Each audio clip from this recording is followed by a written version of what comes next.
Ada sedikit kendala. Jadi sekarang kita lanjutkan lagi ya. Mengenai, coba kalian silakan untuk menuliskan presensi ulang kalian. Ditulis kembali ya, yang tadi sudah menuliskan. Sekarang ditulis kembali, soalnya tadi ada sedikit kendala. Presensinya ditulis kembali. Kelas, kemudian nama dan nomor absen kalian ya. Kalau diberi, saya terima kasih. Ya, maksudnya kan sudah saya sediakan kalau terima kasih. Ya, sambil kalian presensi, Bu Anissa sambil menjelaskan karena ini waktunya sudah berjalan ya. Ya, kita akan melanjutkan materi yang kemarin tentang macam-macam sholat sunnah. Ada sholat sunnah berjamaah, ada sholat sunnah munfarid atau sendiri, juga ada sholat sunnah munfarid atau berjamaah. Jadi boleh dilakukan secara berjamaah, boleh dilakukan secara munfarid atau sendirian. Slide ke-24, Mbak.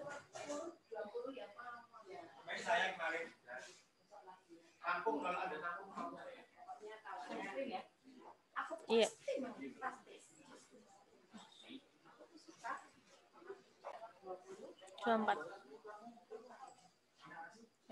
Kemarin di pertemuan yang kemarin kita sudah mempelajari tentang sholat sunnah berjamaah, yaitu ada sholat istisqa, ada sholat gerhana bulan atau sholat khusuf, ada sholat gerhana matahari atau sholat khusuf. Nah, di sini Bu Anissa akan mengulang kembali, yaitu sholat istisqa, sholat yang ditujukan untuk meminta kepada Allah agar menurunkan hujan dengan cara tertentu ketika dibutuhkan hambanya. Jadi misalnya ketika musim kemarau yang panjang, kemudian di desa kalian itu sudah mengalami kekeringan, maka kalian boleh meminta kepada Allah untuk diturunkan hujan dengan cara apa? Dengan cara sholat istisqa. Next, Mbak. Next. Adapun sholat istisqa sendiri ada macam-macamnya. Ada 3 macam. Yang pertama, sholat istisqa yang paling ringan. Jadi ada 3 tahapan. Yang pertama paling ringan, yang kedua pertengahan, dan yang ketiga adalah yang paling utama. Nah, yang paling ringan itu adalah doa tanpa sholat dan tidak juga setelah sholat di masjid atau selain masjid. Jadi kalian itu hanya berdoa. Dan juga dilakukan oleh orang-orang yang solih. Kemudian yang kedua adalah sholat pertengahan, istisqa pertengahan, yaitu doa setelah sholat Jumat atau sholat yang lainnya. Jadi setelah melakukan sholat Jumat, orang-orang tersebut akan melakukan doa. Melakukan doa apa? Supaya untuk meminta hujan. Yang ketiga adalah sholat istisqa yang paling utama adalah sholat istisqa dengan didahului sholat 2 rakaat dan 2 khutbah. Seperti yang sudah Bu Anissa jelaskan kemarin tata caranya. Ya, kalian kalau di buku kalian sudah ada tata caranya dan juga Bu Anissa sudah menerangkannya pada minggu kemarin. Tidak ada adzan dan iqomah, cukup dengan seruan as-sholatu jami'ah. Kemudian sholat dilakukan seperti sholat sunnah yang lainnya. Setelah membaca surat Al-Fatihah dilanjutkan dengan membaca suratan-suratan yang panjang. Setelah itu salam dan khatib membaca 2 khutbah. Pada khutbah yang pertama dimulai dengan membaca istighfar 9 kali. Dan yang kedua dimulai dengan membaca istighfar 7 kali. Jadi sholat istisqa itu khutbahnya ada 2. Yang pertama istighfar 9 kali, yang kedua istighfar 7 kali. Next, Mbak. Kemudian waktu pelaksanaan sholat istisqa. Nah, jika hanya doa, maka dapat dilakukan kapan saja dan lebih baik jika dilakukan saat khutbah Jumat. Tadi ya, kan macam-macamnya ada 3. Kemudian waktunya itu kapan aja. Kalau doa itu boleh dilakukan kapan saja, tetapi lebih baik, lebih utama dilakukan pada khutbah Jumat. Jika doa dan sholat maka dapat dilakukan kapan saja, tetapi jangan dilakukan pada waktu yang dimakruhkan untuk sholat. Waktu yang tidak boleh digunakan untuk sholat, yaitu setelah sholat subuh dan setelah sholat asar. Kemudian waktu yang paling utama adalah pada waktu duha sampai duhur. Sebagaimana sholat berarti pada pagi hari. Itu yang lebih afdol, yang lebih utama. Kemudian tempat pelaksanaan sholat istisqa. Jadi boleh dilakukan di masjid maupun di luar masjid. Misalnya di masjid tidak muat, maka boleh dilakukan di lapangan. Misalnya di satu sekolah, maka bisa dilakukan di sekolah tersebut. Next, Mbak.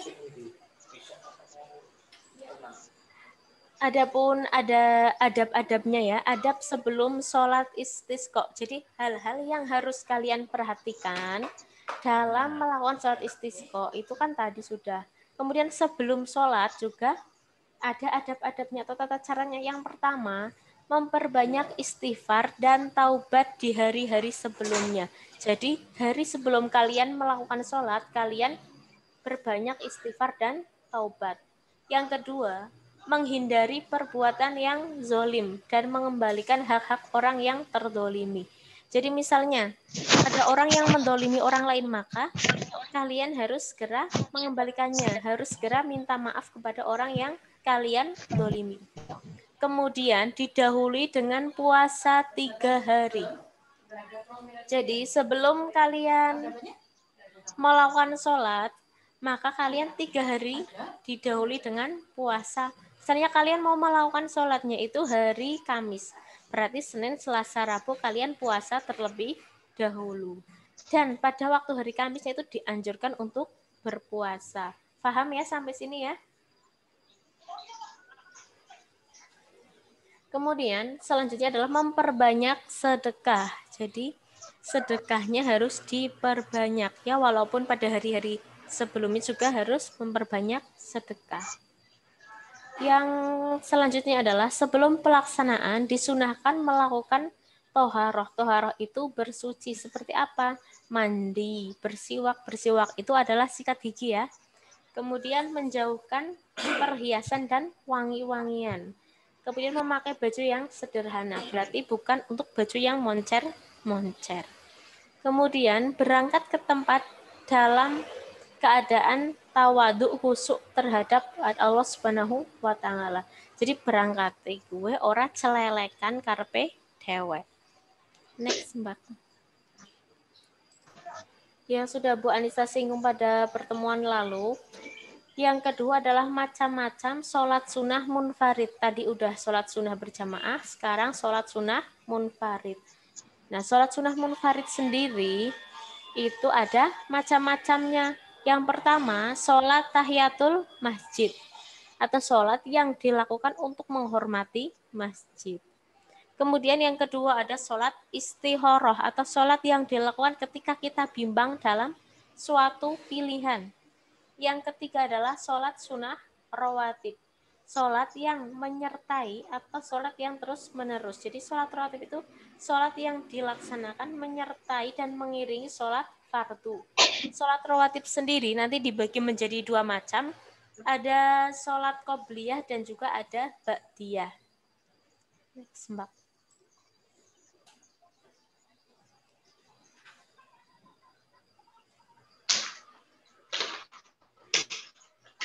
Kemudian yang tadi ya, sudah Bu Anissa terangkan, sholat tahiyatul masjid. Itu berarti harus dilakukan secara mandiri, sendiri-sendiri. Tidak boleh berjamaah. Nah, tahiyatul masjid berarti menghormati masjid. Sedangkan tahiyatul masjid sendiri adalah sholat 2 rakaat yang dilaksanakan sesaat setelah kita memasuki masjid. Jadi ketika kita memasuki masjid, kita sholat 2 rakaat terlebih dahulu. Hukum melaksanakannya adalah sunnah. Bagaimana dalam hadis Rasulullah, idza dakhala ahadukumul masjidah fala yajlis tahta yusolli an abi qatadata qala Rasulullah rakaataini. Yang artinya dari Abu Qatadah Rasulullah bersabda, apabila salah seorang di antara kamu masuk ke masjid, maka janganlah duduk sebelum sholat tahiyatul masjid 2 rakaat. Ini mohon maaf, hadisnya itu penulisan Arabnya salah ya.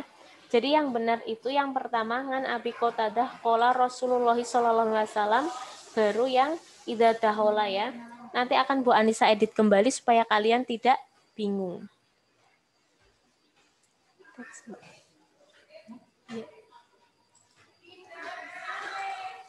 Nah, tata caranya sholat tahiyatul masjid itu sama seperti sholat sunnah pada umumnya, yaitu berjumlah 2 rakaat. Kemudian dilakukan secara munfarid atau sendiri. Jadi misalnya kancane pengen jamaah itu tidak boleh, malah kalian nanti akan berdosa. Kemudian waktunya setiap saat memasuki masjid, baik untuk melaksanakan sholat fardu maupun ketika kalian akan beriktikaf. Jadi kalian boleh sholat 2 rakaat terlebih dahulu. Next. Nah, tata caranya sholatnya bagaimana? Mungkin ada yang masih bingung atau mungkin ada yang belum pernah melakukannya. Yang pertama, kalian ketika memasuki masjid, kalian sudah dalam keadaan suci ya. Niat. Yang niatnya bagaimana? Usolli sunnata tahiyatul masjidi rokngataini sunnata lillahi ta'ala. Maaf ya, itu kurang sunatan, nanti akan Bu Anissa edit kembali niatnya. Kemudian kalian takbiratul ihram. Kemudian kalian sholat 2 rakaat seperti pada umumnya, membaca doa iftitah, al-fatihah, suratan pendek. Kemudian kalian ruku. Kemudian setelah ruku kalian apa Mbak? Apa Mbak?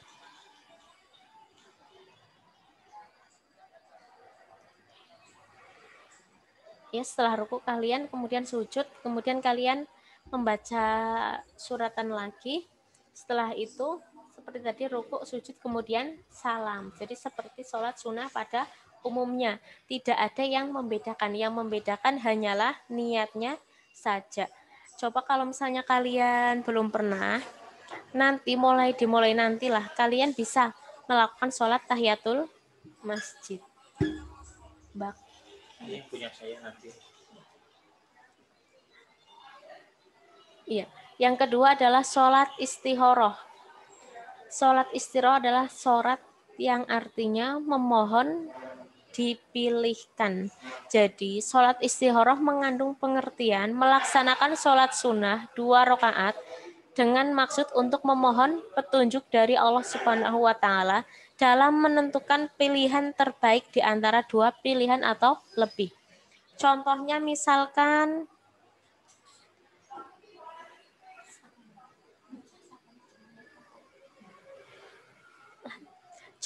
misalnya Angel ya. Angel itu memiliki banyak pilihan ketika akan meneruskan mau sekolah SMA di mana. Kalau misalnya orang tuanya menyuruh Angel untuk sekolah di Banjar saja, tetapi Angel pengen sekolah di luar kota. Kemudian Angel itu misalnya bimbang antara sekolah di Banjar atau di luar kota, maka Angel itu boleh melakukan sholat istikharah. Pilihan yang terbaik menurut kita belum tentu yang terbaik menurut Allah Subhanahu wa Ta'ala. Jadi kalau misalnya kalian memutuskan segala sesuatu, kemudian sesuatu itu sangat berkesinambungan dengan kehidupan kalian selanjutnya, maka kalian boleh melakukan sholat istikharah. Kemudian hukumnya bagaimana? Hukum melakukan sholat istikharah? Ya, hukum melaksanakannya adalah sunnah. Sebagaimana dalam hadis Nabi, karena Rasulullah yu'allimuna istikharati fil umuri yaqulu idza hamma ahadukum bil amri fala yarqa raqataini. Rasulullah SAW bersabda, mengajarkan kepada kami untuk meminta petunjuk dalam beberapa perkara yang penting. Beliau berkata, apabila salah seorang di antara kamu menghadapi suatu perkara, hendaklah ia sholat 2 rakaat. Nah, sholat 2 rakaat itu sholat apa? Itu sholat istikharah. Seperti tadi yang sudah Bu Anissa jelaskan ya. Dalam pilihan apapun kalian boleh melakukan sholat istikharah. Next.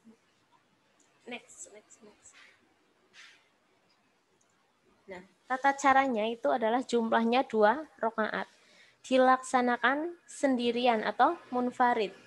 Kemudian waktunya pagi, siang, atau malam. Jadi boleh kapan saja. Nah, caranya bagaimana? Yang pertama, kalian berniat sholat istikharah. Niatnya usoli sunnatal istikharati rakaataini lillahi ta'ala. Saya berniat sholat istikharah 2 rakaat karena Allah ta'ala. Kemudian kalian takbiratul ihram, kemudian sholat 2 rakaat seperti biasa dan salam. Next. Nah, kemudian setelah kalian sholat istikharah, setelah selesai salam, kalian dilanjutkan dengan membaca doa sholat istikharah. Kalau misalnya nggak hafal, maka kalian boleh melihat catatan atau melihat di buku panduan sholat itu pasti ada. Doanya ini ya, seperti yang sudah Bu Anissa tunjukkan pada PowerPoint kalian.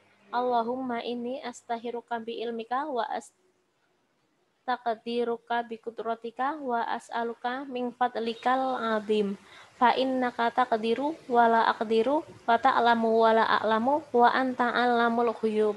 Allahumma inni kunta ta'lamu anna hadzal amra khairuli fid dini wa ma'ashi wa aqibatil amri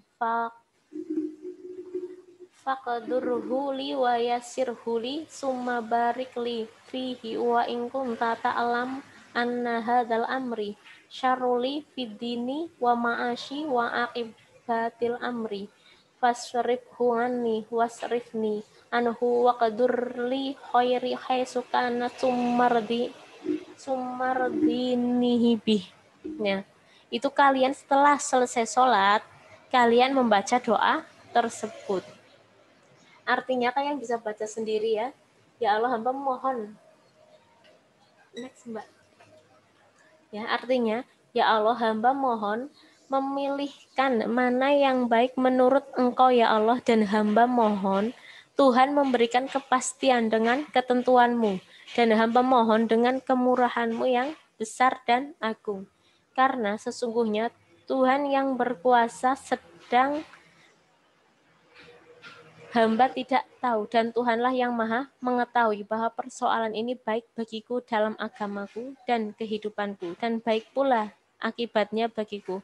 Maka berikanlah perkara ini kepadaku dan mudahkanlah ia bagiku. Kemudian berikanlah keberkahan di dalamnya. Ya, dan selanjutnya. Nah, jadi di dalam salat istikharah itu, misalnya tadi ya, apapun yang kalian inginkan belum tentu terbaik menurut kalian. Misalnya, kalian itu pengen sekelas sama si A yang ada di kelas 8C misalnya. Tetapi belum tentu menurut kalian baik sekelas dengan si siapa ya? Nah, misalnya ada teman kalian yang pengen sekelas karo Palguna. Nah, itu misalnya kalian dilalah itu dipisahkan, bukan berarti itu tidak terbaik menurut Allah, tapi itu sudah terbaik. Mungkin kalau misalnya kalian sekelas sama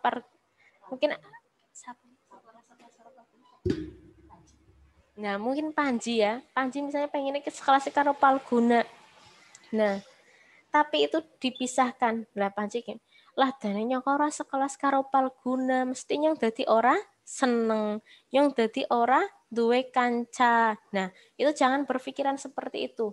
Mungkin itu Allah sudah menakdirkan bahwa misalnya Panji itu sekolah karo Palguna, malah engko dadi orang duwe kanca liyane. Nah, itu seperti itu. Maka kalian misalnya bimbang itu, maka boleh dengan sholat istikharah. Next, Mbak. Nah, yang ketiga adalah sholat sunnah rawatib yang sudah Bu Anissa singgung pada pertemuan kemarin. Sholat sunnah rawatib artinya sholat sunnah yang dikerjakan sebelum atau sesudah sholat fardu, atau sholat sunnah yang mengikuti sholat fardu. Nah, jadi kalau misalnya kalian sudah melakukan sholat tahiyatul masjid, kalian boleh sholat qobliyah atau sholat sunnah rawatib. Sholat sunnah rawatib sendiri dibagi menjadi dua, yaitu yang pertama, sholat sunnah rawatib qobliyah atau sholat yang dikerjakan sebelum sholat fardu. Yang kedua ada sholat rawatib ba'diyah, sholat sunnah yang dikerjakan sesudah sholat fardu. hukum dari sholat sunnah ada dua macam. Yang pertama, ada sholat sunnah rawatib mu'akkad dan sholat sunnah ghairu mu'akkad. Mu'akkad berarti sholat yang sangat-sangat dianjurkan, sedangkan ghairu mu'akkad adalah sholat yang cukup dianjurkan. Jadi lebih utama yang mu'akkad. Next.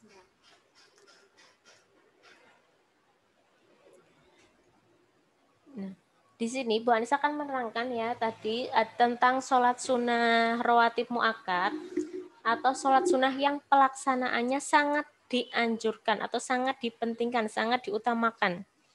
Ada 5 macam. Yang pertama, sholat 2 rakaat sebelum sholat subuh. Yang kedua, 2 rakaat sebelum sholat duhur. Ketiga, sholat 2 rakaat sesudah sholat duhur. Yang keempat, 2 rakaat sesudah sholat maghrib. Dan yang terakhir adalah 2 rakaat sesudah sholat isya. Nah, jadi kalau kalian dalam sehari itu melaksanakan sholat itu bisa banyak sekali ya. Tetapi kebanyakan, misalnya sholat subuh misalnya jam 6, masa iya pan sholat 2 rakaat sebelum sholat subuh. Nah, itu kan sesuatu yang kurang baik. Maka kalau misalnya kalian bangunnya itu pagi, maka kalian bisa mendapatkan 2 rakaat sebelum sholat subuh. Nah, jadi kita itu sangat penting ya. Jadi sholat-sholat sunnah itu bisa untuk mendekatkan diri kita kepada Allah Subhanahu wa Ta'ala. Kemudian bisa juga untuk menyempurnakan sholat-sholat kita. Ibaratnya, kita ketika sholat itu kan sering tidak khusyuknya, bahkan bisa dikatakan tidak khusyuk. Karena apa? Agi sholat mikirna, oh ya yang duwe janji karo si A, oh ya yang duwe pesen kon ngomongna mareng si B. Oh ya habis ini saya mau ini dan lain sebagainya. Ketika sholat sendiri bahkan kita itu diingatkan oleh segala sesuatu yang kita lupakan. Nah, itu kan berarti sholat kita tidak khusyuk. Maka kita bisa apa? Kita bisa menyempurnakan dengan melakukan sholat-sholat sunnah. Nah, itu tadi ya yang sangat dianjurkan itu ada 5. Kemudian next. Nah, kemudian ada yang sangat dianjurkan dan juga ada yang cukup dianjurkan atau ghairu mu'akkad. Itu ada 3. Yang pertama ada 4 rakaat sebelum dan sesudah sholat duhur. Tetapi itu bukan yang tadi ya, bukan yang sholat 2 rakaat. Jadi 4 rakaat. Kemudian yang kedua 4 rakaat sebelum sholat asar. Nah, itu cukup dianjurkan. Kemudian yang terakhir ada 2 rakaat sebelum sholat maghrib. Itu juga cukup dianjurkan. Next, Mbak.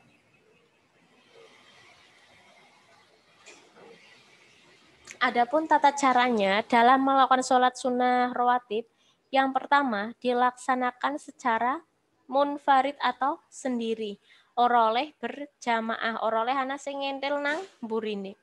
Kemudian salam setiap 2 rakaat. Jadi 2 rakaat salam. Walaupun tadi misalnya kalian melakukan 4 rakaat sebelum sholat asar, maka harus 2 kali salam. 2 rakaat salam, kemudian 2 rakaat salam. Tidak boleh dilakukan langsung ping 4. Kemudian yang ketiga, tidak didahului adzan dan iqomah. Jadi kalian langsung melakukan sholat. Kemudian tempat melaksanakan sholat sunnah diusahakan berbeda dengan sholat wajib. Misalnya, kamu berada di shaf paling depan. Nah, maka sebisa mungkin kalian geser walaupun itu hanya 1 langkah atau hanya 1 telapak. Maka kalian boleh menggesernya. Kemudian bacaan tidak dinyaringkan atau tidak dilantangkan. Jadi dibaca niki aja keseron bukan tanggani pada kerungu. Kemudian yang terakhir diutamakan membaca surat Al-Kafirun dan Al-Ikhlas setelah membaca surat Al-Fatihah. Jadi tata caranya sama seperti sholat pada umumnya. Karena waktunya sudah habis, maka pertemuan kita kali ini cukup sampai di sini. Kalian harus tetap semangat, tetap belajar, kemudian jangan pernah meninggalkan sholat kalian, karena itu adalah yang paling utama. Kalau misalnya kalian sudah rajin dalam sholat, maka yang lain akan mengikuti. pelajaran akan mengikuti dan yang lain sebagainya pasti akan mengikuti. Paham ya? Nanti akan Bu Anissa share PowerPoint-nya setelah materinya selesai. Karena itu tadi ada beberapa hadis yang kebalik ya. Penulisannya itu terbalik. Jadi nanti akan Bu Anissa betulkan dulu, baru Bu Anissa share ke kalian supaya kalian tidak bingung. Dari Bu Anissa cukup sekian. Tetap semangat anak-anak kelas 8 yang cantik, yang ganteng, yang pintar, yang rajin. Dan jangan lupa tugas yang belum dikirimkan silahkan dikirimkan. Bu Anissa mohon maaf. Selamat mengikuti pembelajaran tatap muka selanjutnya. Tetap semangat dan lebih semangat lagi ya. Terima kasih. Wassalamualaikum warahmatullahi wabarakatuh.